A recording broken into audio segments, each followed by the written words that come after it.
पुराने ज़माने की बात है। एक गांव में दो भाई रहते थे। बड़ा भाई तो अमीर था, लेकिन छोटा भाई था कंगाल। एक दफ़ा नए साल के दिन जबकि सारा शहर जश्न की तैयारी कर रहा था, उस छोटे भाई के घर खाने को चावल ना थे। वो अपने बड़े भाई से एक सेर चावल उधार मांगने के लिए गया, लेकिन उसे टका सा जवाब दे दिया। जब वो नाउम्मीद होकर वापस आ रहा था तो उसे रास्ते में लकड़ी का भारी गट्ठा उठाए हुए एक बूढ़ा मिला। बूढ़े ने उससे पूछा, तुम कहाँ जा रहे हो? मालूम होता है तुम किसी मुसीबत में पड़े हुए हो। छोटे भाई ने इसे अपनी मुसीबत की सारी कहानी सुना दी।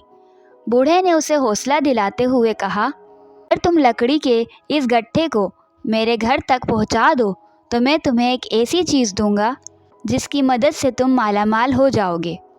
छोटा भाई बहुत रहमदिल था। उसने लकड़ी का गट्ठा सर पर रख लिया और बूढ़े के पीछे पीछे चल दिया। घर पहुंचकर बूढ़े ने उसे एक मालपुआ दिया और कहा, इसको लेकर तुम मंदिर के पीछे जो जंगल है वहाँ जाओ। वहाँ एक बिल है जिसमें बहुत से बोने रहते हैं। उन बोनों को ये मालपुए बहुत पसंद हैं। वो किसी भी कीमत पर उसे हासिल करना चाहेंगे। इस वक्त उसके बदले में तुम धन दौलत ना मांगना, बल्कि पत्थर की एक चक्की मांग लेना।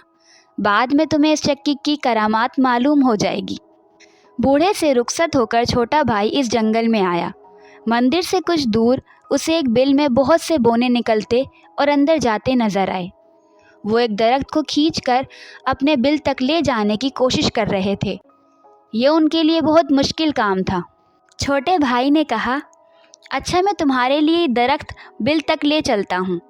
बिल के पास आकर उसे एक महीन सी आवाज़ सुनाई दी, मुझे बचाएं, मैं मर जाऊँगा। ये सुनकर छोटे भाई ने घबरा कर चारों तरफ देखा। उसके पाँव की उंगलियों के बीच में एक नन्हा सा बोना बींचा जा रहा था।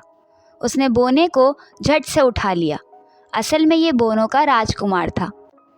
बोनों के राजकुमार की नज़र जब मालपुए पर गई तो वो बोला, मेहरबानी करके ये मालपुआ मुझे दे दीजिए, इसके बदले में आपको बहुत से जवाहरात दूंगा। लेकिन छोटे भाई को बूढ़े की बात याद थी। उसने मालपुए के बदले में पत्थर की चक्की मांगी। आखिरकार बोने राजकुमार की ख्वाहिश को पूरा करने के लिए राजा ने चक्की देना मंजूर कर लिया। जब चक्की लेकर छोटा भाई चलने लगा तो बोने राजा ने कहा, देखो भाई, ये हमारे राज की सबसे कीमती चीज़ है। इसका इस्तेमाल सोच समझ कर करना। तुम इस चक्की को दाहिनी तरफ से चक्कर देकर जो चीज़ मांगोगे वो इसमें से निकलनी शुरू हो जाएगी, और जब तक इसे बाएं तरफ से चक्कर नहीं दोगे वो चीज़ निकलती ही जाएगी। छोटा भाई पत्थर की चक्की लेकर घर आया।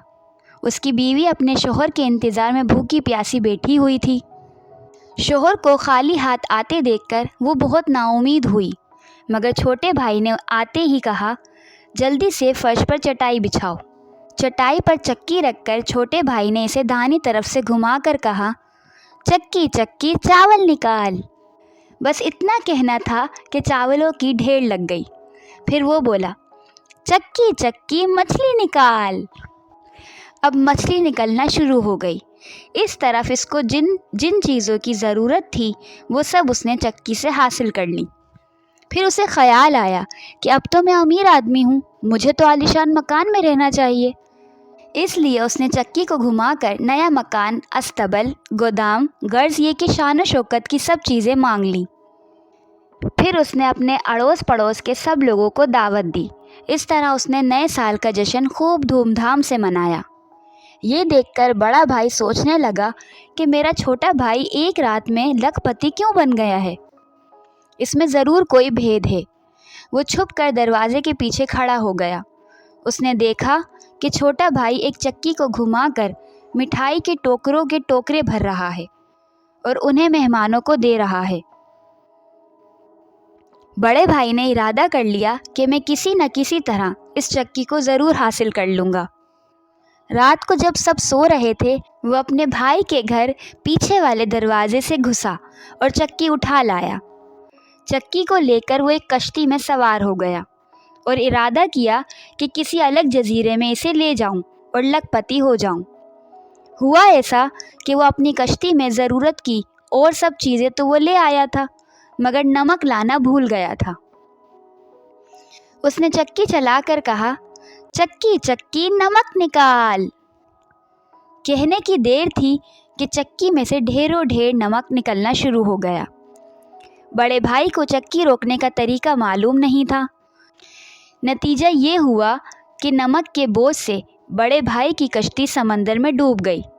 لوگوں کا کہنا ہے کہ تب سے وہ چکی سمندر میں برابر چل رہی ہے اور اس کے نمک سے سمندر کا سارا پانی کھارا ہو رہا ہے۔